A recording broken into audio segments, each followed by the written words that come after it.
نفرت شاید لفظ چھوٹا سا ہے۔ رمیز کو مشال سے خدا واسطے کا بیر تھا، کیونکہ وہ ہر چھوٹی چھوٹی بات پر بچپن سے ڈانٹ پٹواتی آئی تھی اسے۔ رمیز آج بھی اس تھپڑ کو نہیں بھول سکا جو اسے مشال کی وجہ سے پڑا تھا۔ رمیز اپنے والدین کا اکلوتا بیٹا تھا، اسی لیے بچپن سے اسے بہت لاڈ پیار ملا تھا۔ جس چیز کی رمیز خواہش کرتا وہ اسے مل جاتی۔ رمیز کی عادت تھی کہ وہ نہ تو اپنی چیزیں کسی سے شیئر کرتا تھا، نہ ہی اپنے کھلونے۔ مشال 4 سال کی تھی جب اس کی والدہ دوسرے بچے کی پیدائش کے دوران مر گئیں۔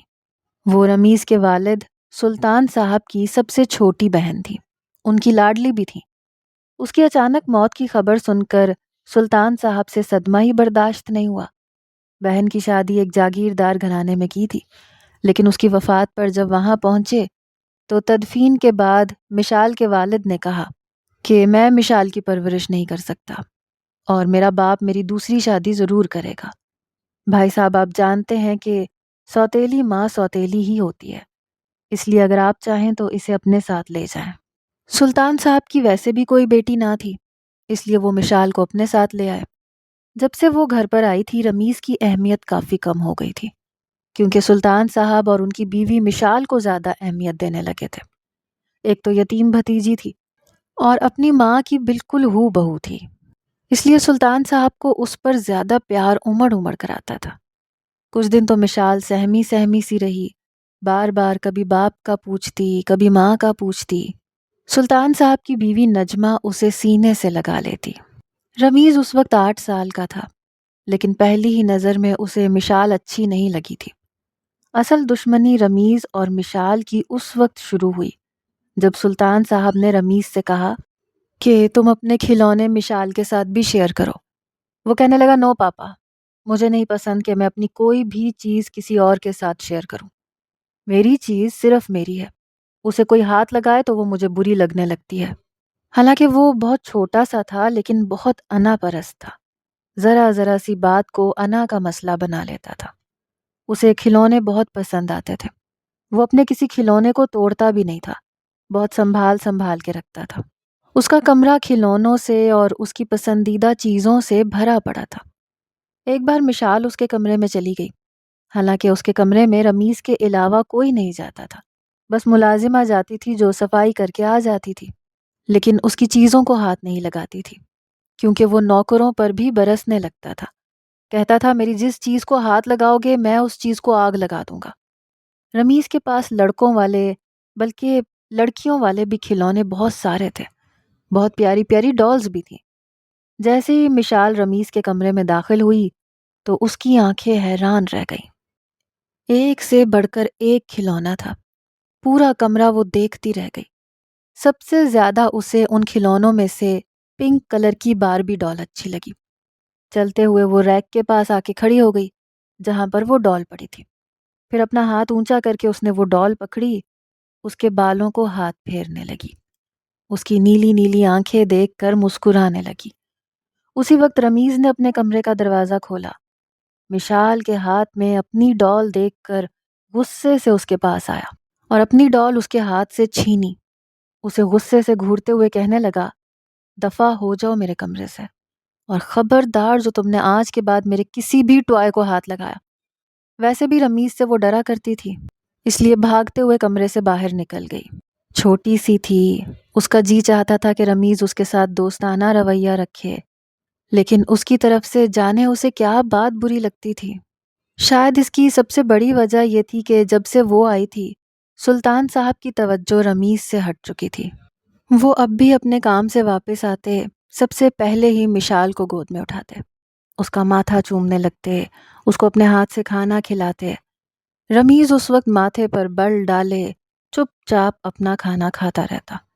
اسے یہ سب برا لگتا تھا کیونکہ اسے اکیلے رہنے کی عادت تھی، جانتا تھا کہ اپنے ماں باپ کی واحد اولاد ہے۔ رمیز منہ سے کچھ نہیں کہتا تھا، لیکن آہستہ آہستہ اس کے دل میں مشال کے لیے نفرت کا عنصر بڑھنے لگا۔ کبھی کبھی وہ اپنی والدہ سے کہہ دیتا کہ امی، یہ مشال اپنے گھر کیوں نہیں جاتی، اس کو کہیں اپنے بابا کے پاس جائے۔ نجمہ نے کہا کہ وہ اب ہمارے پاس ہی رہے گی، تمہاری چھوٹی بہن ہے، تم اس کے ساتھ اپنے کھلونے شیئر کیا کرو۔ کہنے لگا آپ کو پتہ ہے مجھے یہ سب پسند نہیں ہے، جو چیز میری ہے وہ صرف میری ہے، رمیز کی چیز کوئی نہیں لے سکتا۔ ایک بار وہ سلطان صاحب اور نجمہ بیگم کے ساتھ ٹوائز لینے گیا تو مشال کے ساتھ اس نے وہاں پر بہت ساری ڈالز پسند کی۔ سلطان صاحب نے بھی بہت سارے کھلونے پسند کیے تھے، رمیز نے بھی کافی سارے کھلونے پسند کیے تھے۔ وہ سارے سلطان صاحب نے اس کو لے دیے تھے۔ ان کے بٹوے میں پیسے کچھ کم تھے، ATM کارڈ وہ ساتھ نہیں لائے تھے۔ اس کو جاتے جاتے ایک بہت ہی بڑا اور خوبصورت آٹومیٹک پلین پسند آ گیا۔ کہنے لگا وہ یہ پلین لے گا۔ سلطان صاحب نے کہا کہ ابھی میرے پاس پیسے کم ہیں، اگلی بار لے لینا۔ وہ کہنے لگا نو ڈیڈ، ابھی چاہیے تو مطلب ابھی چاہیے۔ ایسا کریں کہ مشال کی ساری ڈالز واپس کر دیں اور مجھے یہ پلین لے کر دیں۔ سلطان نے کہا کہ اس کی ڈالز واپس نہیں ہوں گی، میں تمہیں بالکل یہی پلین کل لا دوں گا، ابھی میرے پاس پیسے نہیں ہیں۔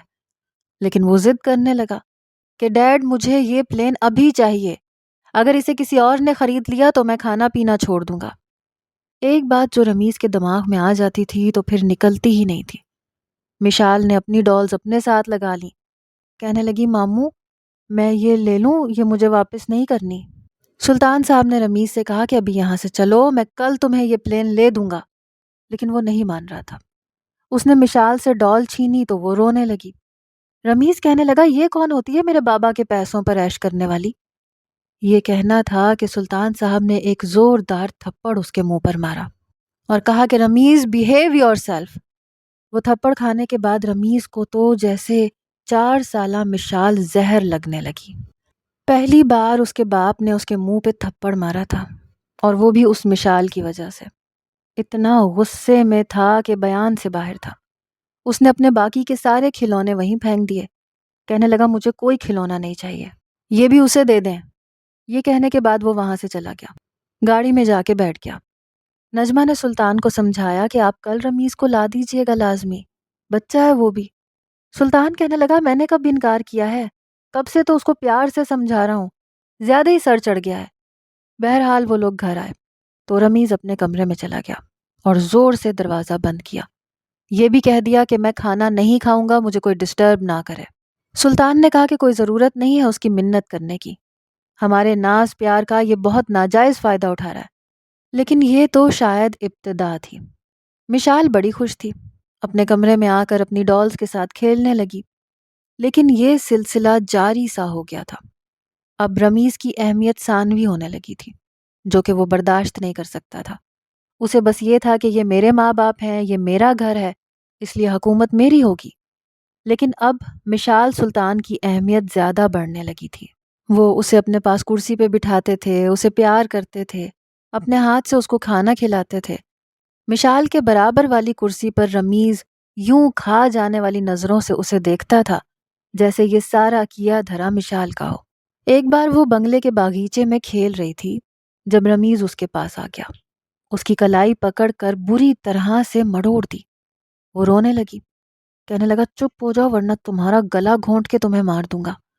وہ کہنے لگی میرا ہاتھ چھوڑو، ماموں دیکھیں یہ میرا ہاتھ مڑوڑ رہا ہے۔ وہ چلانے لگی۔ اس سے پہلے کہ سلطان یا نجمہ وہاں پہنچتے، رمیز نے اس کا ہاتھ چھوڑ دیا۔ جتنی وہ چہرے سے معصوم دکھتی تھی اتنی تھی نہیں، بس اپنی معصومیت کا غلط فائدہ اٹھاتی تھی۔ رمیز ایسے ہی کسی موقع کی تلاش میں رہتا تھا کہ اسے ڈرانے دھمکانے کی کوشش کرے، لیکن ابھی تک مشال اس کی ایسی ہر کوشش ناکام کرتی آئی تھی۔ وقت یوں ہی گزرنے لگا، دونوں اسکول سے کالج، کالج سے یونیورسٹی پہنچ گئے۔ ویسے تو مشال رمیز سے 3 سال چھوٹی تھی، لیکن پڑھائی میں اچھی تھی، اسی لیے اسے صرف 2 سال ہی جونیئر تھی۔ اسکول تک تو ان دونوں کو ڈرائیور ہی چھوڑتا تھا۔ کالج میں آ کر دونوں کے کالج الگ الگ ہو گئے تھے، اس لیے مشال ڈرائیور کے ساتھ جاتی تھی اور رمیز اپنی گاڑی میں، اور کبھی بائک لے لیتا تھا۔ 12 جماعتیں پڑھنے کے بعد اس نے ہیوی بائک لے لی، اس کے بعد یونیورسٹی جوائن کر لی۔ دونوں کی یونیورسٹی ایک ہی تھی، اس لیے جب مشال یونیورسٹی میں آئی تب وہ BBA کے 2 سال کمپلیٹ کر چکا تھا۔ دونوں کے لیے ایک ہی یونیورسٹی میں آنا جانا ایک ساتھ ہونے لگا۔ مشال کو ہیوی بائک پر بیٹھنے سے ڈر لگتا تھا، اس لیے وہ کہتی تھی کہ میں اس کے ساتھ نہیں جاؤں گی ماما۔ وہ کہنے لگا نہ جاؤ، جس کے ساتھ مرضی جاؤ، اچھا ہے میری جان چھوٹ جائے گی۔ لیکن سلطان صاحب نے کہا کہ ڈرائیور اب مجھے چھوڑنے جاتا ہے، تمہاری امی کو بھی کہیں نہ کہیں آنا جانا پڑتا ہے، گاڑی گھر میں موجود ہے، تم یونیورسٹی ہیوی بائک لے کر نہیں جاؤ گے، گاڑی میں جاؤ گے اور گاڑی میں ہی واپس آؤ گے۔ اس بار بھی مشال کی بات کو اوپر رکھا گیا تھا۔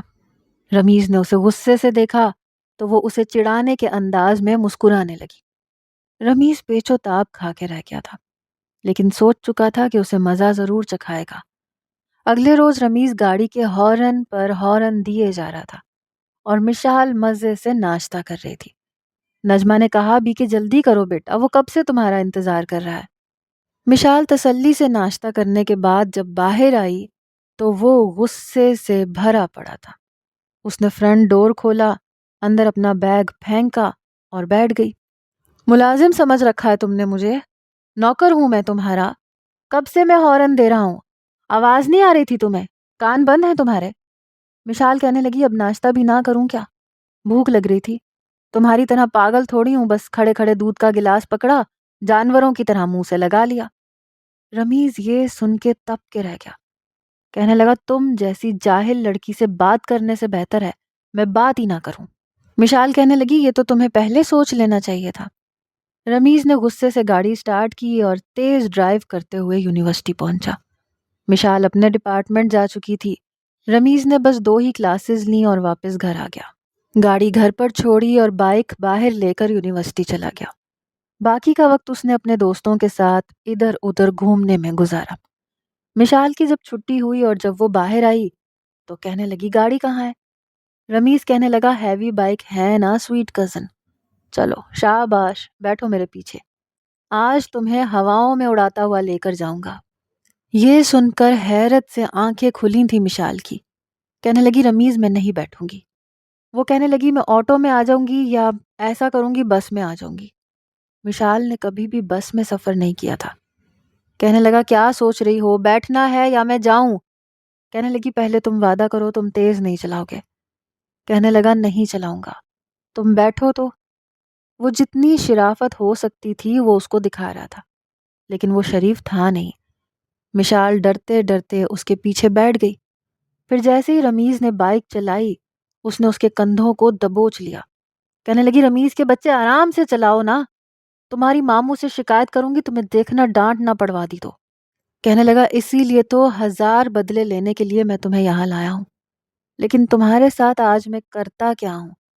وہ رونے لگی، کہنے لگا پہلے وعدہ کرو، ڈیڈ کو جا کے نہیں بتاؤ گی۔ پھر اس نے رمیز کے ساتھ وعدہ کیا اور پھر وہ اسے گھر لے کر گیا، لیکن مشال سوچ چکی تھی کہ اب وہ اسے نہیں چھوڑے گی۔ خیر وعدہ کیا تھا اس لیے شکایت نہیں لگا سکتی تھی، پھر اسے دوبارہ بھی یونیورسٹی اسی کے ساتھ جانا تھا، اس لیے یہ والی ترکیب غلط تھی۔ ہر سیٹرڈے کو رمیز کے دوست اس کے پاس کمبائن اسٹڈی کے بہانے آتے تھے، اس کے کمرے میں بیٹھتے تھے، سگریٹ کا دور چلتا تھا، چائے پی جاتی تھی اور انگلش موویز بھی دیکھی جاتی تھیں۔ کمرہ بند اور لاک رہتا تھا، صرف ملازم تھا جو چائے لے کر جاتا تھا، کبھی کھانا لے کے جاتا تھا۔ آج بھی شام کے ٹائم ملازم نے پوری ٹرے تیار کی، شامی کباب، نگیٹس، پاستا تھا اور بھی بہت کچھ تھا۔ جب وہ رمیز کے کمرے میں ٹرے لے کر جانے لگا تو بڑی سی ٹرے مشال نے اس کے ہاتھ سے پکڑ لی، کہنے لگی لاؤ میں دے آتی ہوں اس کے کمرے میں، تم چلو شاباش رات کے کھانے کی تیاری کرو۔ وہ کہنے لگا لیکن چھوٹے صاحب نے کہا تھا میں لے کر جاؤں۔ مشال کہنے لگی تمہیں سمجھ نہیں آ رہی، میں نے تم سے کیا کہا ہے، چلو تم جاؤ یہاں سے۔ وہ جان بوجھ کے رمیز کے کمرے تک پہنچی تھی، اس نے دستک دی، رمیز کہنے لگا آ جاؤ۔ اس نے بڑی مشکل سے ٹرے کو ہینڈل کیا اور دروازے کا نوب گھما کر جب دروازہ کھولا تو کمرے میں دھواں ہی دھواں تھا۔ اس کے سب دوست کچھ بیڈ پہ لیٹے ہوئے تھے، کچھ نیچے قالین پر آڑے ترچے انداز میں لیٹے ہوئے اپنے طریقے سے بیٹھ کر سگریٹ پھونک رہے تھے، ساتھ میں ایک بیہودہ سی مووی LED پہ لگا کے دیکھ رہے تھے۔ مشال کو دیکھ کے سبھی سیدھے ہو کے بیٹھے۔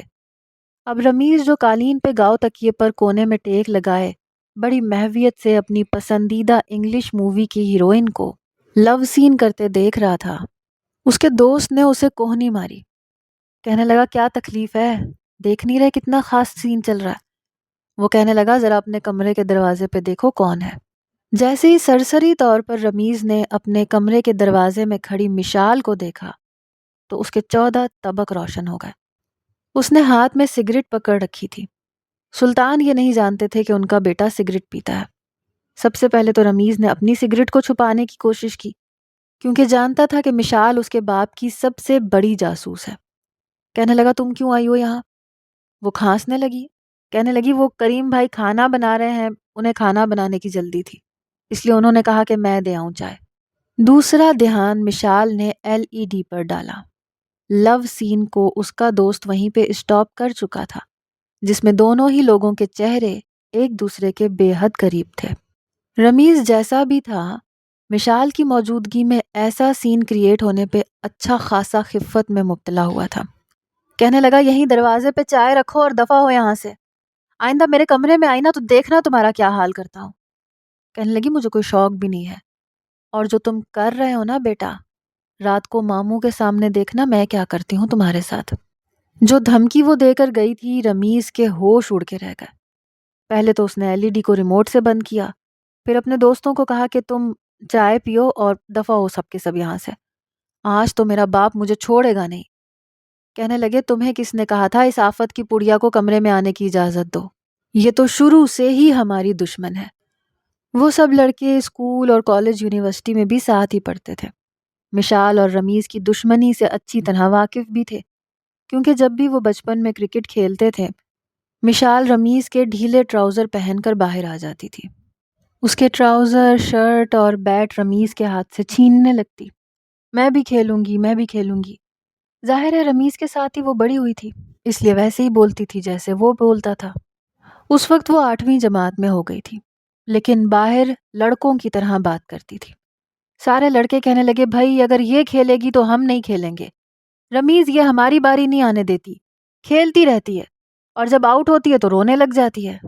بھائی تم ایک لڑکی ہو نا، جاؤ جا کے اپنی ڈال کے ساتھ کھیلا کرو، یہ بیٹ بال وغیرہ لڑکوں کے کھیل ہیں۔ وہ کہنے لگی مجھے نہیں پتا، میں تو ضرور کھیلوں گا۔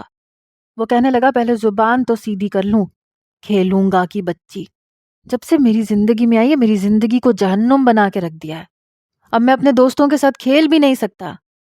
مشال ماموں ماموں کرتے ہوئے رونے لگ جاتی تو وہ اس کے سامنے دونوں ہاتھ جوڑ کے کہتا اچھا میری ماں چپ کر جا، تو کھیل لے لیکن اپنا منہ بند رکھ۔ پھر اپنے دوستوں سے کہتا کہ بس 10-12 بالیں کرواؤ، اسے آؤٹ کر کے چھٹی کرو، لیکن جب بھی وہ آؤٹ ہوتی رونے لگتی۔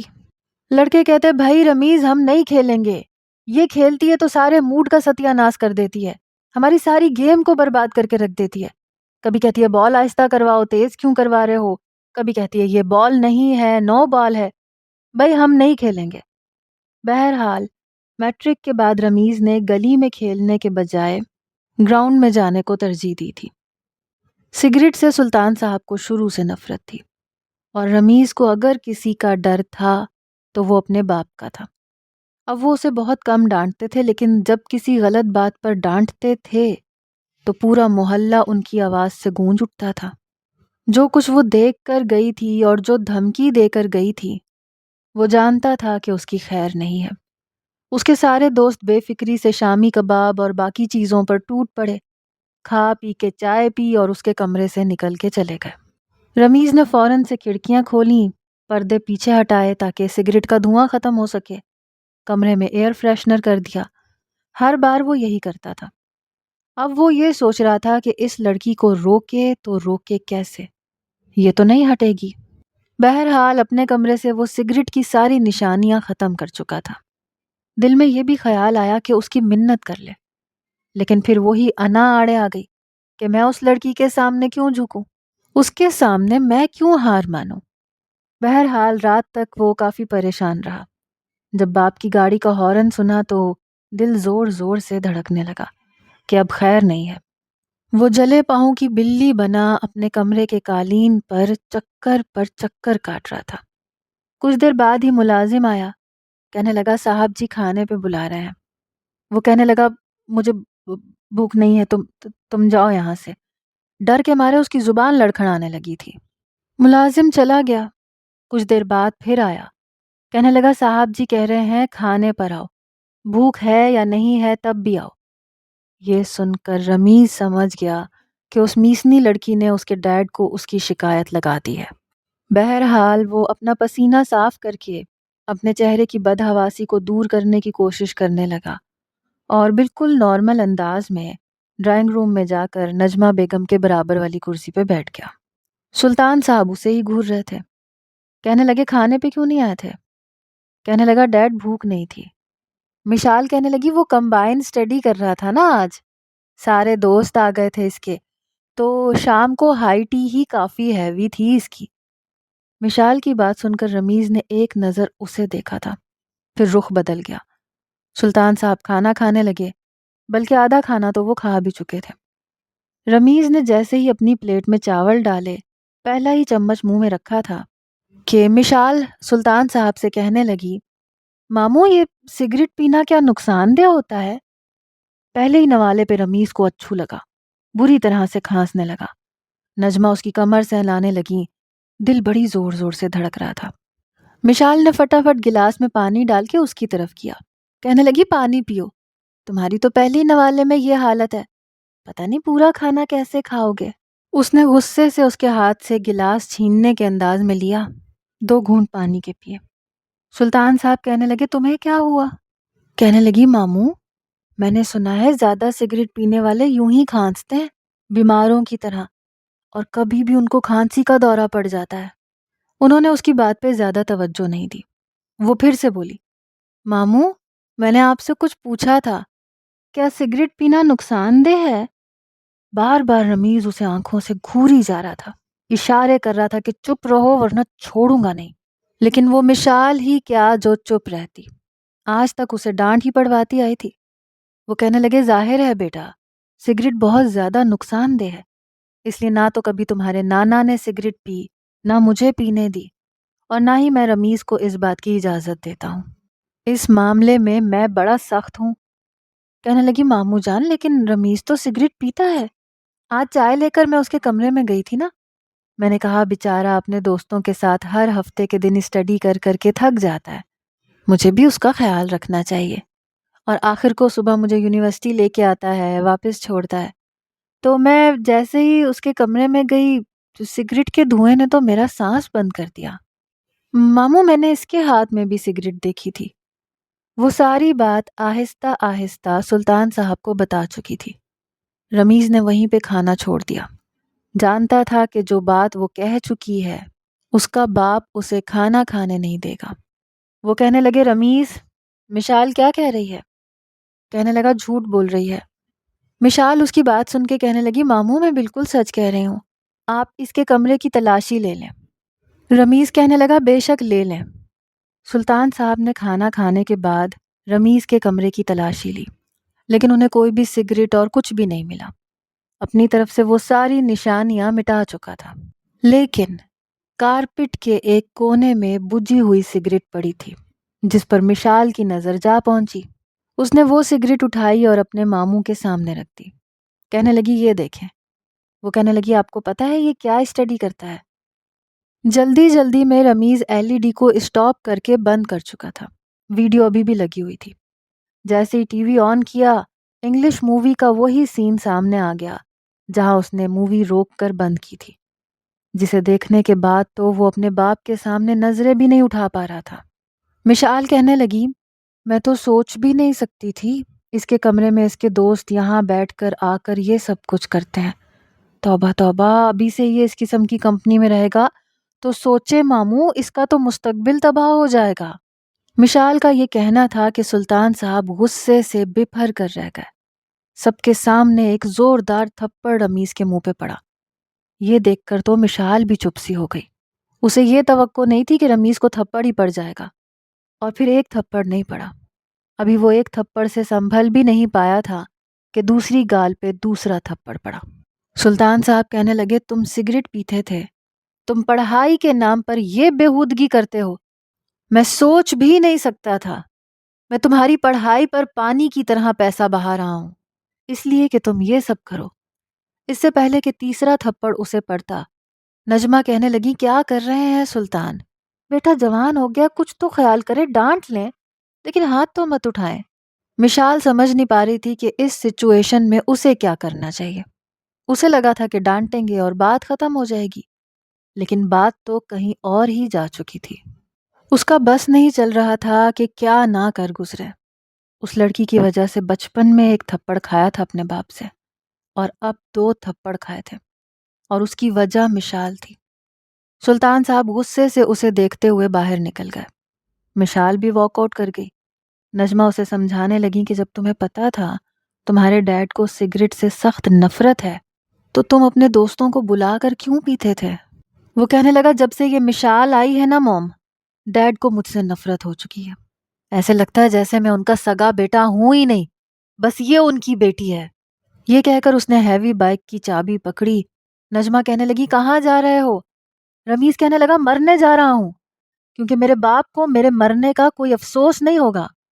نجمہ اس کا ہاتھ پکڑ کے اسے روکنے لگی، کہنے لگی تم نے کیوں مشال کو اپنا دشمن سمجھ رکھا ہے؟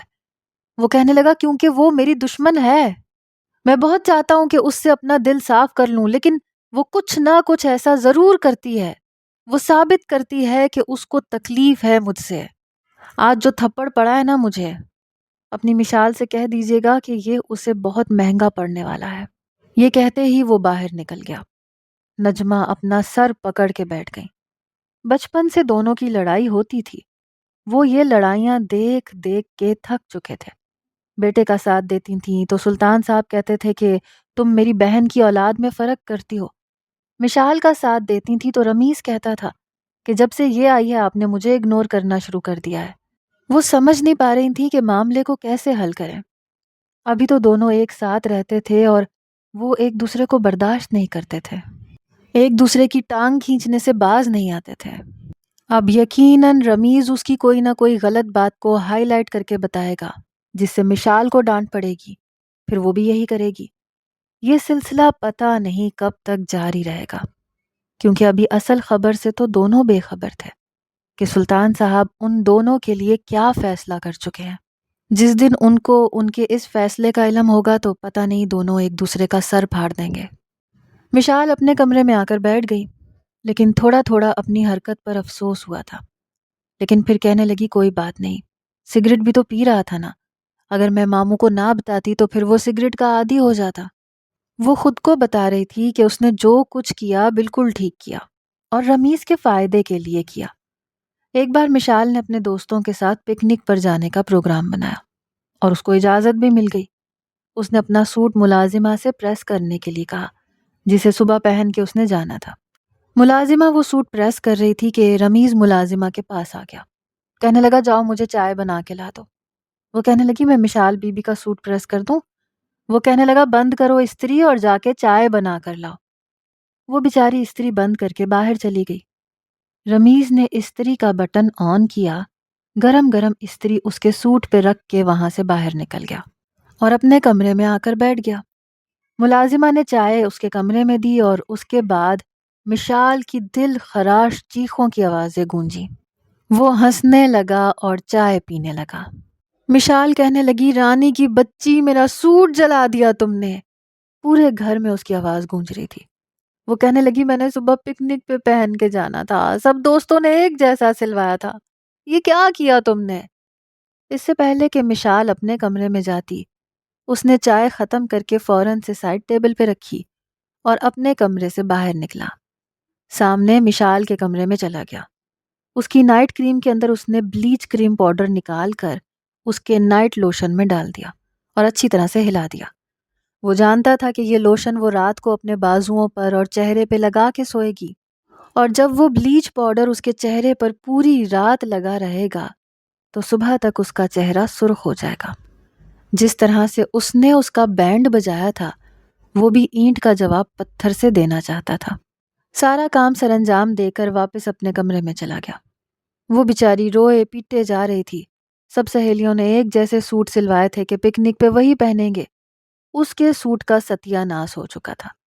ملازمہ قسمیں کھائے جا رہی تھی کہ وہ استری بند کر کے گئی تھی، اس نے استری کو کھڑا کیا تھا۔ اسے نہیں پتا کہ قمیض کے اوپر استری کیسے آئی، لیکن مشال کی رو رو کے بری حالت ہو گئی۔ سلطان کہنے لگے میں تمہیں سلوا دوں گا۔ کہنے لگی کیسے سلوائیں گے ماموں، مجھے صبح 8 بجے نکلنا ہے۔ کون سا ٹیلر ہے جو رات کو بیٹھ کے سیے گا؟ وہ کہنے لگے کچھ اور پہن جاؤ، اتنے کپڑے ہیں۔ مشال کہنے لگی ہم سب دوستوں نے ایک جیسے سلوائے تھے، اب سب کے ایک جیسے ہوں گے اور میرا الگ ہوگا۔ مجھے نہیں پتا، آپ اس ملازمہ کی چھٹی کروائیں، اس نے میرا جوڑا جلا دیا۔ نجمہ اس کو پیار سے سمجھا رہی تھی کہ ہو گئی اس سے غلطی، چھوڑ بھی دو۔ بہت رو دھو کر وہ بڑی مشکل سے مانی تھی۔ کمرے میں آئی، اپنے آنسو صاف کیے، چہرے کی کلینزنگ کی، اس کے بعد اپنا نائٹ لوشن نکالا، اپنے بازوؤں پر اور چہرے پر گردن پر لگا کر لیٹ گئی۔ پتہ نہیں کیوں آج لوشن لگانے کے بعد جلن سی محسوس ہو رہی تھی۔ اسے لگا کہ اس کی اسکن کافی سینسیٹیو ہے اور وہ روئی دھوئی بھی بہت ہے، اس لیے لوشن لگنے سے جلن کا احساس ہو رہا ہے۔ بہرحال کچھ ہی دیر میں وہ سو چکی تھی، لیکن جب صبح اٹھی اور جیسے ہی ڈریسنگ ٹیبل میں اس نے اپنا چہرہ دیکھا تو وہ چلا اٹھی۔ پورا چہرہ سرخ تھا، موٹے موٹے دانے بن چکے تھے، اپنے بازو دیکھے، گردن دیکھی، پوری شکل کا بیڑا غرق ہو چکا تھا۔ وہ چلانے لگی۔ اس کی چلانے کی آواز سن کے رمیز کی آنکھ کھلی، ساتھ ہی چہرے پر ایک دل فریب مسکراہٹ چھائی۔ دیکھا بچو، اب مزہ آیا، بہت شوق تھا نا تمہیں میری شکایت لگانے کا، یہ تو شروعات ہے، تمہاری زندگی ایسے اجیرن بنا کے رکھ دوں گا۔ وہ کمرے سے باہر آیا تو اسی وقت سامنے کا دروازہ بھی کھلا۔ اس کا چہرہ دیکھ کر تو رمیز کی ہنسی روکنا مشکل ہو رہا تھا۔ کہنے لگا مشال یہ کیا ہو گیا تمہارے چہرے کو؟ توبہ توبہ، مجھے تو تمہیں دیکھ کے بڑا ڈر لگ رہا ہے، کیا کیا ہے تم نے؟ کہنے لگی میں نے کچھ نہیں کیا، پتہ نہیں کیسے اتنی الرجی ہو گئی، پورے چہرے کا ستیہ ناس ہو گیا۔ وہ کہنے لگا چلو کوئی بات نہیں، جو ہونا تھا وہ تو ہو گیا۔ یہ کہہ کر وہ نیچے اتر گیا۔ مشال جب نیچے آئی تو روئے جا رہی تھی۔ سلطان صاحب کہنے لگے بیٹا تم کیوں اپنا پروگرام کینسل کر رہی ہو؟ کہنے لگی اس شکل کے ساتھ تو نہیں جاؤں گی نا پکنک پہ، سب لڑکیاں مذاق اڑائیں گی۔ بہرحال رمیز اس کی پکنک کا پروگرام کینسل کروا چکا تھا۔ یہ راز تو مشال پر بعد میں کھلا تھا کہ استری کرتی ملازمہ کو رمیز نے چائے بنانے کے لیے بھیجا تھا، اور رات کو ملازمہ نے مشال کے کمرے سے رمیز کو باہر آتے ہوئے دیکھا تھا۔ یہ سب دیکھ کر وہ سمجھ گئی تھی کہ یہ سب کچھ رمیز نے کیا ہے، اس لیے غصے سے اس کے کمرے میں آئی۔ اس وقت وہ اپنے لیپ ٹاپ پر مصروف تھا۔ اس کے پاس آ کر کمر پہ ہاتھ رکھ کے کھڑی ہو گئی۔ کہنے لگی 100 خبیث مرے ہوں گے جب تم پیدا ہوئے ہوگے۔ وہ سمجھ گیا کہ اس وقت اسے تب کس چیز کی چڑھی ہوئی ہے۔ کہنے لگا جو بھی ہوں، جیسا بھی ہوں، تمہارے پیارے سے ماموں جان کا اکلوتا بیٹا ہوں۔ کہنے لگی رمیز تمہارا سر پھاڑ دوں گی، تم نے میرا سوٹ جلایا تھا نا، اور میری نائٹ کریم میں بھی کچھ ڈالا تھا نا تم نے۔ ملازمہ نے تمہیں میرے کمرے سے باہر آتے دیکھا تھا، یہ سب کچھ تمہارا کیا دھرا تھا نا، تاکہ میں پکنک پہ نہ جا سکوں۔ کہنے لگا بالکل میں نے کیا تھا، میری شکایت کر کے تم نے میرے باپ سے مجھے تھپڑ پڑوائے، تم نے سوچا تھا؟ یہ تو ابھی شروعات ہے مشال بی بی، ابھی تو دیکھو صحیح رمیز تمہارے ساتھ کرتا کیا ہے۔ کہنے لگی تم کیا سمجھتے ہو، تم میرے ساتھ جو چاہے کرو گے اور میں تمہیں بخش دوں گی؟ وہ کہنے لگا چلو چلو شاباش باہر نکلو، میرا تم جیسی فضول لڑکی کے ساتھ فضول باتیں کرنے کا کوئی موڈ نہیں ہے۔ وہ غصے سے کمرے سے باہر نکلی تھی۔ رمیز کی پڑھائی مکمل ہو چکی تھی، اس لیے وہ سلطان صاحب کے ساتھ آفس جانے لگا۔ ایک بار دونوں گھر آئے تو سامنے مشال کا باپ کھڑا تھا۔ اسے دیکھ کر سلطان صاحب کے ماتھے پر بل پڑے۔ وہ مشال کے ساتھ بیٹھا باتیں کر رہا تھا۔ سلطان کو دیکھ کر ان سے بغل گیر ہو کر ملا، خیریت پوچھنے لگا۔ کہنے لگے میں تو بالکل ٹھیک ہوں۔ کہنے لگا تم نے میری بیٹی کو بالکل اپنی بیٹی سمجھ کر پالا ہے۔ سلطان صاحب نے کہا یہ میری بیٹی ہی ہے، اپنی بیٹی بنا کر لایا تھا تو بیٹی سمجھ کے ہی پالنا تھا۔ میرے لیے یہ بالکل سمیرا ہے، میری بہن جیسی ہے، بالکل وہی نقش، وہی رنگ و روپ پایا ہے۔ جب میں مشال کو دیکھتا ہوں سمیرا کی یاد آنے لگتی ہے، ایسا لگتا ہے سمیرا اب بھی میرے پاس ہے۔ مشال کے والد کہنے لگے کہ اصل میں مشال کو واپس لے کے جانا چاہتا ہوں، ہمارے خاندان کی ہے، میری خواہش ہے کہ اس کی شادی بھی ہمارے جاگیردار خاندان میں ہو۔ سلطان نے مشال کا بازو پکڑا، اسے اپنے پاس کھڑا کر لیا۔ کہنے لگے کس حیثیت سے آئے ہیں آپ؟ یہ سن کر مشال کا باپ ملک رضوان سلطان کو حیرت سے دیکھنے لگا۔ کہنے لگے کیا مطلب؟ میں باپ ہوں مشال کا؟ وہ کہنے لگے تم نے اسے میرے حوالے خود اپنی مرضی سے کیا تھا کہ تم نہیں چاہتے کہ تمہاری بیٹی کے ساتھ سوتیلوں والا سلوک ہو۔ تمہاری بیوی کیا اس کو ماں کی محبت دے گی؟ رضوان کے ماتھے پہ بھی بل پڑ گیا۔ وہ کہنے لگا جو بچپن میں میری بچی کو ماں کی محبت نہیں دے سکی وہ اب بھی نہیں دے گی۔ میں نے اسے اپنے دل کے پاس رکھا ہے، ہمیشہ اپنے بیٹے سے زیادہ اسے محبت دی ہے۔ تم نے کیسے یہ سوچ لیا کہ میں اسے تمہارے حوالے کر دوں گا؟ ملک رضوان کہنے لگا یہ میرا خون ہے، میں اپنی برادری میں اس کی شادی کرنا چاہتا ہوں، اس کا باپ ہوں، میں اس بات کا حق رکھتا ہوں۔ سلطان کہنے لگے کہ باپ ہو تو کیا صرف نام کے ساتھ ہو؟ اس کی پرورش میں نے کی ہے، اس لیے اس کی زندگی کا فیصلہ میں کروں گا، تم نہیں کرو گے۔ اور نکلو یہاں سے باہر، میرا تم سے کوئی تعلق نہیں ہے اور نہ ہی مشال کا ہے، میں نے اسے باپ کی محبت دی ہے۔ رضوان کہنے لگا میں عدالت کے تھرو اپنی بیٹی واپس لے سکتا ہوں۔ سلطان کہنے لگا کہ مشال 18 سال سے اوپر کی ہو چکی ہے، اس لیے اپنی مرضی کا فیصلہ کرے گی۔ ملک رضوان مسکرانے لگا، کہنے لگا ٹھیک ہے، 2 دن کے اندر اندر اگر میں نے اپنی بیٹی تم سے واپس نہ لی تو میرا نام بدل دینا۔ یہ کہہ کر رضوان جا چکا تھا اور رمیز دل ہی دل میں دعا کر رہا تھا کہ کاش اس کا باپ کیس جیت جائے اور اس آفت کی پڑیا کو اپنے ساتھ لے جائے تاکہ اس کی زندگی میں بھی سکون آ جائے۔ لیکن ساری بات مشال پر تھی جو کہ اس وقت تذبذب کا شکار تھی۔ باپ کو دیکھ کے اندر کے جذبات پوری آب و تاب سے جاگ اٹھے تھے۔ اس رات وہ بہت روئی تھی، لیکن سلطان کی قربانیاں بھی کم نہیں تھیں۔ یہ سچ تھا کہ انہوں نے ہمیشہ مشال کو رمیز سے زیادہ اہمیت دی تھی۔ رمیز کو رلا کر بھی مشال کی خواہشات کو پورا کیا تھا۔ وہ اپنے ماموں کے ساتھ اتنی بڑی دھوکے بازی نہیں کر سکتی تھی۔ باقی رہ گئی شادی کی بات، تو اس کے دل میں ویسے بھی کوئی نہیں تھا۔ شادی کسی سے بھی ہو جاتی اسے کوئی فرق نہیں پڑتا تھا۔ وہ سوچ رہی تھی کہ یہ معاملہ آرام سے بھی طے ہو سکتا ہے، لیکن بات ضد پہ آ چکی تھی۔ سلطان صاحب اپنی جگہ پریشان تھے۔ یہ تو سچ تھا کہ اس کا باپ تھا اور مشال بھی باپ کو دیکھ کے جس طرح سے محبت کا اظہار کر رہی تھی، ہو سکتا ہے فیصلہ اس کے ہاتھ میں دے دے، لیکن اسے ہمیشہ سے مشال کی محبت کی، شرارتوں کی عادت ہو گئی تھی۔ وہ جب اسے اپنے گھر لے کر آیا تھا تو یہ سوچا تھا کہ جب رمیز اور مشال بڑے ہو جائیں گے تو وہ ان کی آپس میں شادی کروا دے گا اور بہت دھوم دھام سے کروائے گا تاکہ اس کی بھانجی ہمیشہ اس کے پاس رہے۔ لیکن اب وہ افسوس میں پڑ گئے تھے، اس لیے انہیں جلد ہی فیصلہ لینا پڑا۔ مشال کو پتہ تھا اور نہ ہی رمیز کو۔ انہوں نے اپنے گھر میں ایک چھوٹی سی دعوت رکھی، اپنے قریبی دوستوں اور مہمانوں کو بلایا۔ مشال نے بھی ایک پارٹی سوٹ پہن رکھا تھا جو کہ کچھ فینسی سا تھا۔ رمیز نے بھی سفید رنگ کی شلوار قمیض پہنی ہوئی تھی۔ حالانکہ وہ جینز پہننا چاہتا تھا لیکن سلطان نے اسے کہا تھا کہ شلوار قمیض پہنے۔ اس سے زیادہ ان سب کو کچھ نہیں پتا تھا کہ اصل بات کیا ہے۔ وہ شلوار قمیض بہت کم پہنتا تھا۔ بہرحال باپ کے کہنے پہ اس نے پہن لی۔ جب وہ اپنے بنگلے کے لان میں گئے تو پھر اسٹیج پر سامنے مولانا صاحب بیٹھے تھے۔ سلطان نے دونوں کا ہاتھ پکڑا، سامنے اسٹیج پر صوفے پہ بٹھا دیا۔ دونوں جب ایک ساتھ بیٹھے تو نافہمی سے ایک دوسرے کو دیکھ رہے تھے۔ سلطان صاحب نے مولانا صاحب سے کہا کہ نکاح شروع کروائیے۔ یہ سن کر بیک وقت دونوں کھڑے ہوئے، ایک دوسرے کی شکل بڑے غصے سے دیکھی۔ مشال کہنے لگی ماموں میں سمجھ نہیں پا رہی یہ سب کیا ہے۔ سلطان نے کہا بیٹھو بیٹھو بیٹھو۔ مشال کا ہاتھ پکڑ کے اس کو بٹھا دیا۔ پھر رمیز سے بھی کہنے لگے کہ تم بھی بیٹھ جاؤ۔ پھر دونوں سے کہنے لگے اگر تم دونوں کے دل میں میری عزت اور محبت موجود ہے تو تم لوگ انکار نہیں کرو گے۔ میں ملک رضوان سے ہار کبھی نہیں مانوں گا۔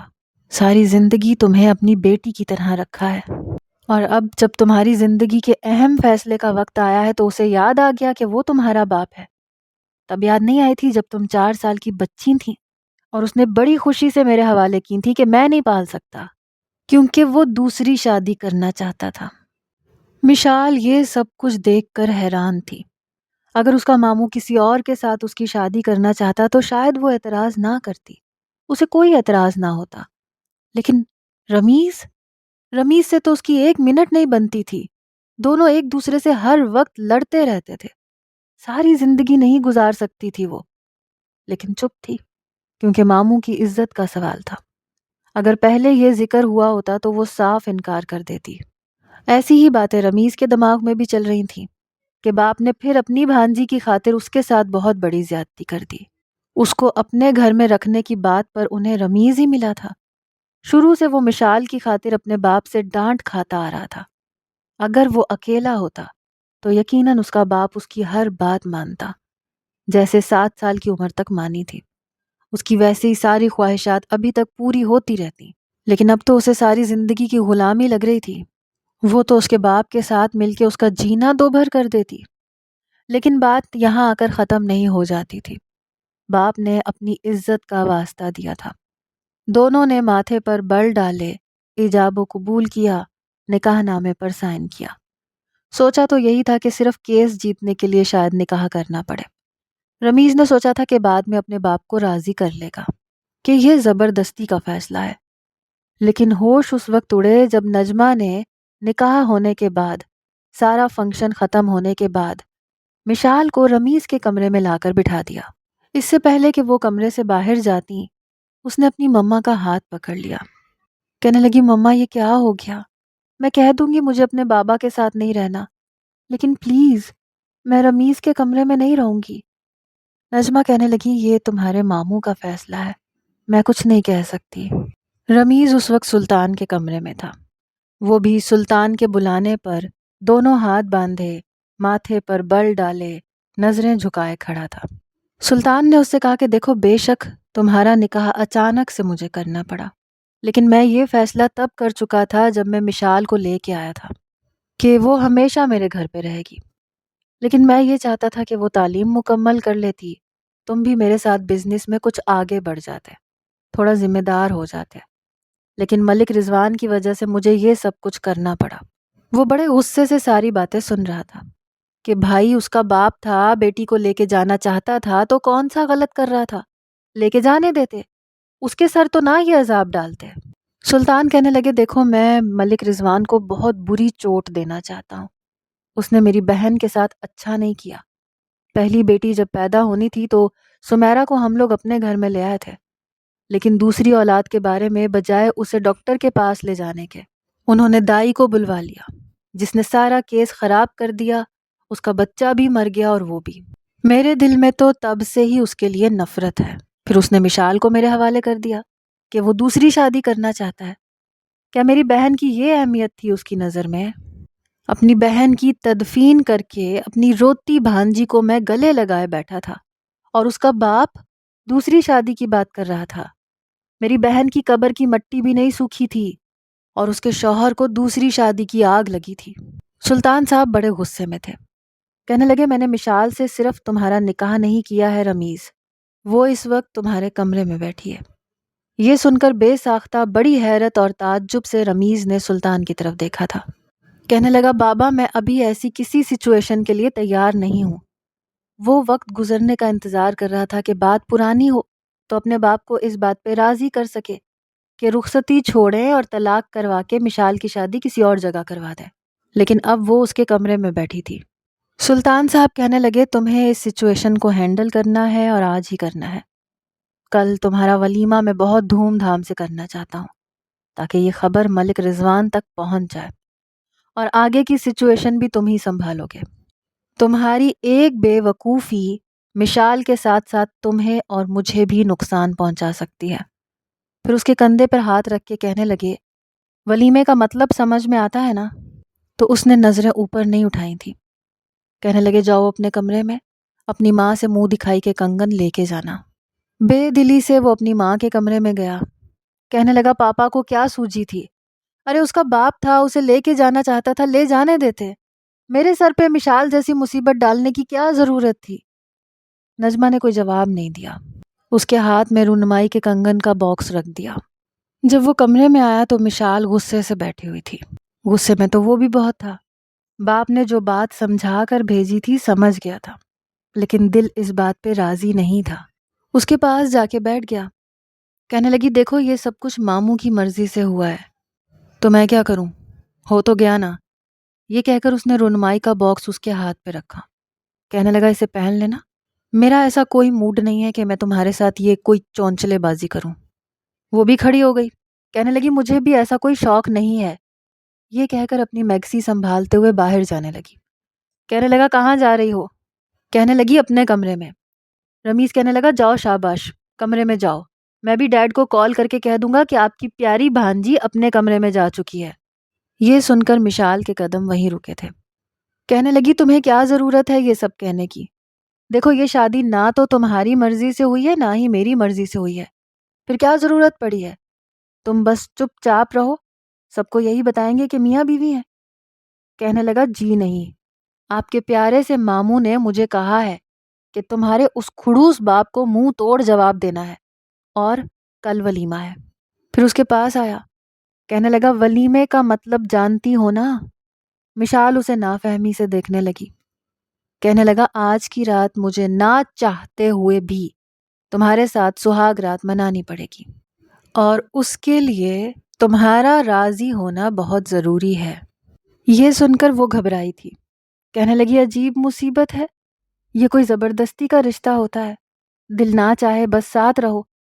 مشال کہنے لگی دیکھو رمیز، ہماری باقی لڑائیاں اپنی جگہ ٹھیک ہے، لیکن اس معاملے میں ہم دونوں ایک ہی سوچ رکھتے ہیں، نہ تم مجھ سے شادی کرنا چاہتے تھے نہ میں تمہارے ساتھ ایسا کوئی رشتہ نبھانا چاہتی ہوں۔ کہنے لگا تو میں کیا کروں؟ یہ بات اپنے ماموں کے سامنے پھوٹو نا، ان کی چہیتی بنی بیٹھی تھیں، ان کے سامنے بری بنتی تو وہ تمہیں کبھی بھی یہاں نہیں رکھتے، بلکہ خود فون کر کے تمہارے باپ کو بلاتے اور تمہارا ہاتھ ان کے ہاتھ میں رکھتے اور کہتے جا بھائی لے جا اپنے عذاب کو اپنے ساتھ اپنے گاؤں، میری زندگی برباد کر کے رکھ دی۔ میں نے تو سوچا تھا کہ اچھا ہے 2 سال رہ گئے، تمہاری پڑھائی ختم ہوگی، بابا تمہارا کسی اور کے ساتھ رشتہ طے کر دیں گے، تمہاری شادی ہوگی تو میں چین کی بانسری بجاؤں گا، میری زندگی میں بھی شانتی ہو جائے گی۔ لیکن میرا نصیب تو اس وقت سے خراب ہے جب تم اس گھر میں آئی تھی۔ مشال کہنے لگی ایسے کرتے ہیں 2 دن بعد ہنی مون پلان کرتے ہیں۔ یہ سن کے رمیز اسے حیرت بھری نظروں سے دیکھنے لگا، کہنے لگا تم مجھ سے یہ توقع کرتی ہو میں آج رات پتہ نہیں کیسے تمہارے ساتھ گزارنے کے بارے میں سوچ رہا ہوں؟ دیکھو یہ ہنی مون میں نہیں چلے گا، اتنی بھی اچھی نہیں لگتی ہو تم مجھے۔ مشال نے اس کے بازو پہ تھپکی لگائی، کہنے لگی پاگل، بہانہ کرنے کے لیے کہہ رہی ہوں، سچ مجھ کا ہنی مون نہیں منانے کے لیے کہہ رہی۔ کہنے لگا اچھا پھر آگے؟ کہنے لگی ہم مری اسلام آباد کا کہہ کے جائیں گے، لیکن تم مجھے میرے باپ کے گاؤں چھوڑ دینا، اس کے بعد جب میں اپنے باپ کے پاس چلی جاؤں گی تو واپس ہی نہیں آؤں گی، پھر تم جب چاہے مجھے طلاق دے دینا، تم اپنے گھر کو میں اپنے گھر کو۔ رمیز کو مشال کا مشورہ پہلی دفعہ ٹھیک لگا۔ بہرحال دونوں کی رضامندی ہو چکی تھی، اس لیے مشال بیڈ پہ سوئی اور رمیز صوفے پہ۔ اگلے روز جب ولیمہ ہوا تو ایک طوفان سا برپا ہو گیا تھا۔ بہرحال سب کے سامنے مشال کو یہ کہنا پڑا کہ یہ نکاح اس کی مرضی سے ہوا ہے اور وہ اپنے ماموں کے پاس ہی رہنا چاہتی ہے۔ اس کا باپ دل برداشتہ ہو کر واپس چلا گیا کیونکہ نکاح ہو چکا تھا۔ پھر کچھ دن بعد ہی رمیز نے ہنی مون کے لیے اپنے باپ سے کہا، وہ بھی راضی ہو گئے۔ دونوں کا پلان تھا کہ گاڑی میں ہی اسلام آباد مری جائیں گے، لاہور سے اسلام آباد، اسلام آباد سے آگے مری، لیکن اصل مقصد کچھ اور تھا۔ دونوں گاڑی میں بیٹھے بڑے خوش تھے۔ رات کا سفر تھا، جہاں پر مشال کے والد کا گاؤں تھا اس کی مسافت 6-7 گھنٹوں کی تھی۔ رات کے 2 بجے گاڑی ایک سنسان سڑک پہ رک گئی۔ آس پاس جنگل نما جگہ تھی، گاڑی چلنے کا نام نہیں لے رہی تھی، اس لیے دونوں کو گاڑی سے نیچے اترنا پڑا۔ گاڑی کا ٹائر بالکل پنچر ہو گیا تھا، انجن بھی خراب ہو گیا تھا، اس ٹائم کوئی مکینک بھی نہیں مل سکتا تھا۔ وہ کہنے لگا اس ٹائم سنسان سڑک پہ کھڑے ہونا نقصان دہ ہے، ایسا کرتے ہیں جنگل میں رات گزار لیتے ہیں، جیسے ہی صبح ہوگی میں گاڑی ٹھیک کروا دوں گا۔ وہ کہنے لگی ہم گاڑی میں رات گزار لیتے ہیں۔ وہ کہنے لگا اوباش قسم کے لوگ سنسان سڑکوں سے گزرتے ہیں، اور دیکھو میں لڑنا ورنا نہیں جانتا، نہ تمہاری خاطر اپنا خوبصورت سا چہرہ بگڑوا سکتا ہوں، چلنا ہے تو چلو، مرنا ہے تو گاڑی میں بیٹھ جاؤ۔ 3-4 عیاش قسم کے شرابی لڑکے جب گاڑی کھٹکھٹائیں گے تو سنبھال لینا، میں جنگل میں جا رہا ہوں، ٹھیک ہے؟ اسے اچھی طرح خوفزدہ کر کے خود وہ جنگل کی جانب بڑھ گیا۔ مشال فٹافٹ اس کے پیچھے آئی، کچھ ہی دور ایک طرف درخت سے ٹیک لگائے وہ بیٹھ گیا۔ کہنے لگا یہ بھی مصیبت میری قسمت میں لکھی تھی، تمہارے میرے ستارے ملتے ہیں نا مزاج بنتا ہے۔ جب سے تم میری زندگی میں آئی ہو میرے ساتھ صرف برا ہوتا آیا ہے۔ مشال کہنے لگی ابھی چلی جاؤں گی نا اپنے باپ کے گھر، پھر تم سکون سے رہنا، تمہاری ساری مصیبتیں ختم ہو جائیں گی۔ ابھی یہ باتیں کر ہی رہے تھے کہ بارش شروع ہو گئی۔ یہ دیکھ کے تو دونوں ہی پریشان ہو گئے، جلدی سے درخت سے اٹھے اور جنگل میں بچاؤ کی جگہ دیکھنے لگے جہاں بارش سے بچا جا سکے، کیونکہ طوفانی بارش تھی۔ لیکن دونوں ہی بھیگ چکے تھے۔ دور ایک ٹوٹا پھوٹا لکڑی کا مکان نظر آیا، دونوں اس کے اندر چلے گئے۔ سردی لگ رہی تھی، کپڑے بھی گیلے ہو چکے تھے۔ آگ جلانے کی کوشش بیکار تھی کیونکہ نہ تو ماچس پاس تھی اور نہ ہی لائٹر۔ مشال ایک کونے میں بیٹھ گئی، اس کے برابر میں ہی رمیز بھی بیٹھ گیا۔ کچھ دیر باتیں کرتے کرتے مشال کو شاید نیند آنے لگی۔ وہاں لیٹنے کی جگہ نہیں تھی، ہر جگہ بس مٹی ہی مٹی تھی، اس لیے وہ ٹیک لگائے آنکھیں بند کر چکی تھی۔ رمیز اپنا موبائل کھول کے دیکھنے لگا کہ اس میں نیٹ ورک ہے یا نہیں، لیکن نیٹ ورک بھی جا چکا تھا۔ سوتے سوتے اچانک سے مشال نے رمیز کے کندھے پہ سر رکھ دیا۔ پہلی بار وہ بری طرح سے چونکا، پھر اس کی طرف دیکھا تو وہ اس کے کندھے پہ سو چکی تھی۔ یہاں تک تو چلو قابل برداشت تھا، لیکن پھر اس نے اپنا ہاتھ اس کے کندھے پر رکھ دیا۔ شاید کمفرٹیبل نہیں ہو پا رہی تھی۔ اس وقت مشال کا چہرہ اس کے چہرے کے بالکل قریب تھا۔ نہ چاہتے ہوئے بھی موبائل کے ٹارچ کی مدد سے روشنی میں وہ اس کو دیکھنے لگا۔ پہلی بار وہ بری نہیں لگ رہی تھی۔ گیلے گیلے بال اس کے چہرے پر بکھرے ہوئے تھے۔ ہلکا پھلکا میک اپ کر کے گھر سے نکلی تھی، ابھی بھی چہرے پر میک اپ تھا۔ اسے پتہ ہی نہیں چلا کتنی دیر وہ اس کا چہرہ دیکھتا رہا، چاہ کر بھی اسے خود سے الگ نہیں کر پایا تھا۔ اچانک ہی بڑی زور سے بادل گرجا۔ مشال نیند میں بھی ڈر گئی، اس لیے بالکل اس کے ساتھ لگ گئی۔ رمیز تو جیسے اپنی جگہ فریز سا ہوا۔ دل دھڑکنا کیا ہوتا ہے اسے صحیح معنوں میں اب پتہ چل رہا تھا۔ دل کی بےتابیاں کیسے بڑھتی ہیں، کیسے جذبات بے چین کرتے ہیں۔ بے خودی کس چڑیا کا نام ہے، اب سمجھ میں آ رہا تھا۔ دل اپنے قابو میں نہیں تھا، ایک ادھم سا مچا چکا تھا۔ جی چاہا کہ اسے اپنی باہوں میں لے کر جس چیز کی دل ضد کر رہا ہے وہ سب کر گزرے۔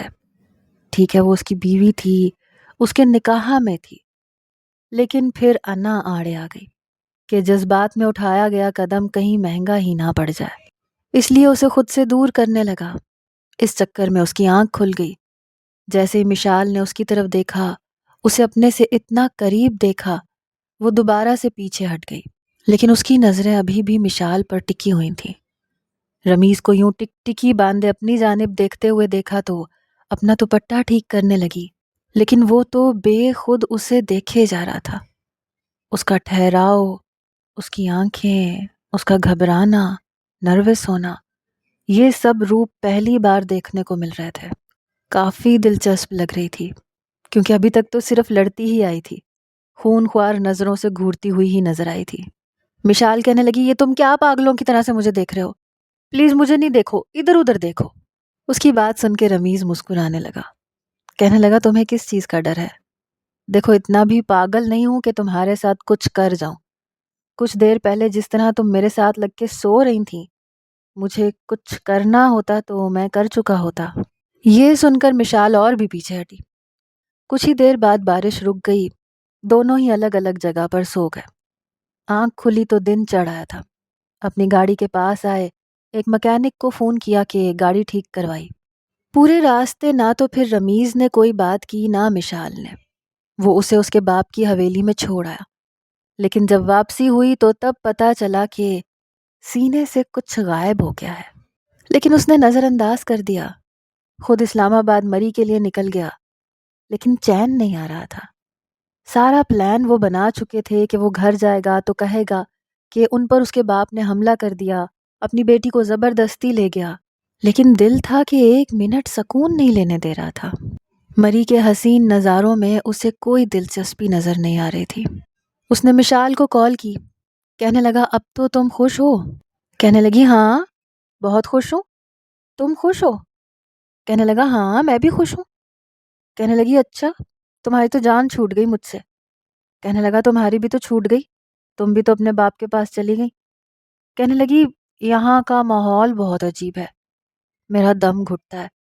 تمہیں پتہ ہے بابا کے سارے بھتیجے بھانجے ان پڑھ جاہل ہیں، عورتوں پر ہاتھ اٹھاتے ہیں۔ پھر کہنے لگی بابا مجھ سے کہہ رہے تھے کہ میں تم سے کہوں کہ جلد از جلد مجھے طلاق دے دو۔ میں نے کہا ہاں دے دوں گا، یہ تو طے ہے۔ مشال کچھ دیر بالکل خاموش ہو گئی۔ اسے لگا جیسے طلاق کا لفظ اس نے بڑی مشکل سے ادا کیا تھا، گلے میں کوئی گولا سا پھنس گیا۔ کہنے لگا چپ کیوں ہو گئی، کچھ بات کرو۔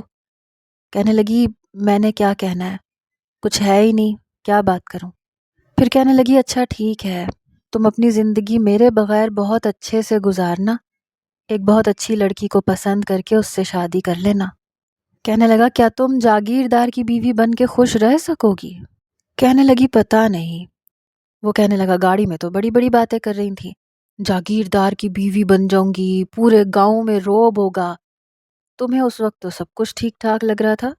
کہنے لگی تو ٹھیک تو تمہیں بھی لگ رہا تھا۔ پھر اس نے فون بند کر دیا۔ پتہ نہیں کیوں رمیز چاہتا تھا کہ وہ اس سے باتیں کرے، لیکن پھر اپنے دل کو سمجھانے لگا کہ شاید نیا نیا ماحول ہے اس لیے گھبرا رہی ہے، آہستہ آہستہ عادت ہو جائے گی اور وہ بھی آہستہ آہستہ ٹھیک ہو جائے گا، کیونکہ یہ ایک لمبا عرصہ ہے جو ایک دوسرے کے ساتھ گزارا تھا۔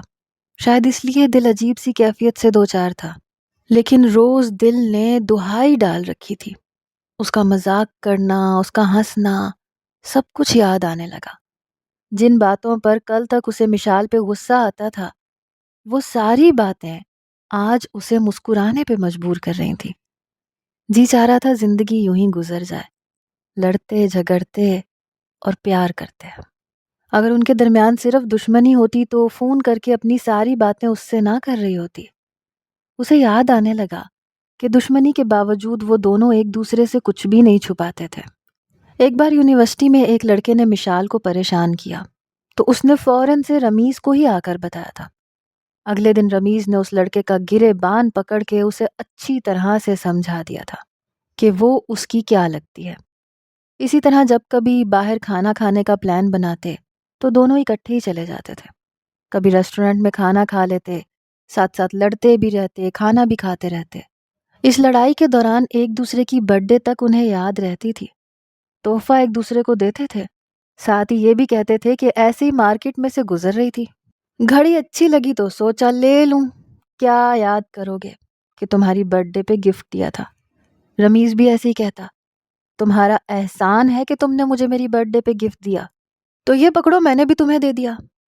مگر یہ نہیں پتا تھا کہ یہ احسان مندی، یہ سب مقابلے بازی نہیں تھی، محبت تھی، جو اس کے 2 دن دور رہنے پر رمیز کا سکھ چین چھین کے رکھ گئی تھی۔ 2 دن اس نے خوب اپنے خیالات کو جھٹکنے کی کوشش کی، لیکن تیسرے دن دل کے ہاتھوں ہار چکا تھا، اس لیے مشال کو فون کیا۔ وہ رو رہی تھی، اس کے رونے کی آواز سن کے تو جیسے رمیز کی جان نکلی تھی۔ کہنے لگا کیا ہوا ہے تمہیں مشال، رو کیوں رہی ہو؟ کہنے لگی رمیز تم بہت برے ہو، تم بہت بدتمیز ہو، تم نے آج تک کبھی مجھے سکون سے نہیں جینے دیا، مجھ سے بدلہ لیتے رہے، لیکن پھر بھی یہ کہہ کر وہ رونے لگی۔ کہنے لگا پھر بھی کیا؟ کہنے لگی میں تمہارے بغیر نہیں رہ سکتی، مجھے یہاں کچھ بھی اچھا نہیں لگ رہا، میرا دم گھٹ رہا ہے یہاں پہ۔ بابا روزانہ مجھ سے کہتے ہیں کہ تم سے طلاق لوں، لیکن میرا دل نہیں مانتا۔ شاید ماموں نے ٹھیک ہی فیصلہ کیا تھا، لیکن پھر سوچتی ہوں کہ تم مجھ سے محبت نہیں کرتے۔ رمیز کہنے لگا یہ تم سے کس نے کہہ دیا، بتاؤ، یہ 3 دن میں نے کیسے کاٹے ہیں؟ مجھے بھی تمہارے بغیر کچھ اچھا نہیں لگ رہا، تمہیں فون بھی اسی لیے کر رہا تھا کہ میں تمہیں لینے آ رہا ہوں۔ کہنے لگی یہاں مت آنا، تمہاری جان کو خطرہ ہے۔ وہ کہنے لگا پھر؟ کہنے لگی میں بہانے سے ڈرائیور کے ساتھ باہر نکلوں گی، ٹھیک ہے؟ تم میرے گاؤں کے بس اسٹیشن پر گاڑی روک کے رکھنا، میں کھیتوں میں جانے کا کہوں گی، کھیتوں سے بس اسٹینڈ کا راستہ مجھے پتا ہے، میں بھاگ کے آ جاؤں گی۔ دونوں کا پلان پھر سے بن چکا تھا بھاگنے کا۔ رمیز اس کے گاؤں کے بس اسٹاپ پر پہنچ گیا، اس نے مشال کو کال کی، وہ ڈرائیور کے ساتھ کھیتوں میں گھومنے پھرنے کا کہہ کے آ گئی۔ ڈرائیور کو ایک سائڈ پہ کھڑا کیا، خود کھیتوں میں چلی گئی، پھر بھاگتے بھاگتے بس اسٹینڈ پہ پہنچی، بری طرح سے ہانپ رہی تھی۔ جب سامنے رمیز کی گاڑی دیکھی دروازہ کھولا، جلدی سے بیٹھ گئی، کہنے لگی جلدی جلدی چلاؤ۔ رمیز نے بھی بڑی اسپیڈ سے گاڑی چلائی۔ رات ہونے سے پہلے پہلے وہ لوگ گاؤں سے کافی دور نکل آئے تھے۔ پھر جا کر مشال کا سانس بحال ہوا، کہنے لگا اتنی ٹینشن کیوں لے رہی ہو، میں ہوں نا تمہارے ساتھ۔ کہنے لگی بڑے خطرناک لوگ ہیں، توبہ ہے، شکر ہے میں بچ گئی۔ رمیز کہنے لگا تم میری بیوی تھی، میں تمہیں اس حویلی سے ویسے بھی واپس لا سکتا تھا، پولیس کو لے آتا، لیکن یہ بھاگنے کا پلان تم نے کیوں بنایا؟ کہنے لگی میں بات کو پھیلانا نہیں چاہتی تھی، پتہ ہے میرے بابا نے جس کے ساتھ میرا رشتہ کیا تھا ایک نمبر کا جانور قسم کا شخص تھا، روز کہتا تھا جلدی اپنے شوہر سے طلاق لو تاکہ میں تم سے نکاح کر سکوں، تم ہمارے خاندان کی ہو، الو کا پٹھا کہیں کا۔ رمیز یہ سن کے ہنسنے لگا، کہنے لگی تم ہنس رہے ہو، پتہ ہے میری جان پہ بنی ہوئی تھی۔ کہنے لگا کہیں تم نے اپنی جان چھڑانے کے لیے تو وہ فون پہ نہیں بولا تھا سب کچھ کہ تم مجھ سے محبت کرتی ہو؟ یہ سن کے مشال چپ سی ہو گئی، کہنے لگا دیکھو مشال، یہ سب مذاق میں بھی اگر میرے ساتھ کیا ہے نا تو تم نے اچھا نہیں کیا۔ کہنے لگی اور کوئی راستہ ہی نہیں تھا میرے پاس۔ رمیز کو اس پہ بہت غصہ آیا، اپنے بنگلے کے اندر لا کر اس نے گاڑی کھڑی کی، خود گاڑی سے باہر نکل کے کمرے میں چلا گیا۔ ویسے بھی دونوں رات کے وقت پہنچے تھے، سلطان اور نجمہ سو چکے تھے۔ مشال کمرے میں آئی تو رمیز کا موڈ بہت خراب تھا، سیدھا گیا اور لیٹ گیا، کہنے لگا صوفے پہ تم جا کے سو جاؤ۔ وہ دوسری جانب آ کر لیٹ گئی، کہنے لگی میں کیوں صوفے پہ سوں، یہ میرا بھی کمرہ ہے اور یہ بیڈ بھی میرا ہے، اور میرے برابر میں لیٹا ہوا یہ نک چڑا سا لڑکا میرا شوہر ہے، اب جیسا بھی ہے تو شوہر نا، قبول تو کرنا پڑے گا۔ رمیز نے بے ساختہ اس کی طرف دیکھا تھا، وہ مسکرا رہی تھی، آنکھوں میں شرارت جگمگا رہی تھی، سمجھ گیا کہ اسے تنگ کر رہی ہے، فوراً سے اس کی طرف کروٹ لی، اس کا بازو پکڑ کے اسے اپنی جانب کھینچا اور سارے فاصلے مٹا دیے۔ کہنے لگا تم باز نہیں آؤ گی نا اپنی حرکتوں سے؟ مشال نے نفی میں سر ہلایا، کہنے لگا میں بھی نہیں آؤں گا، اب تم میری شرارتوں کے لیے تیار رہو، کیونکہ آج رات میں تمہیں بہت تنگ کرنے والا ہوں۔ یہ کہتے ہوئے اس نے لیمپ آف کیا تھا۔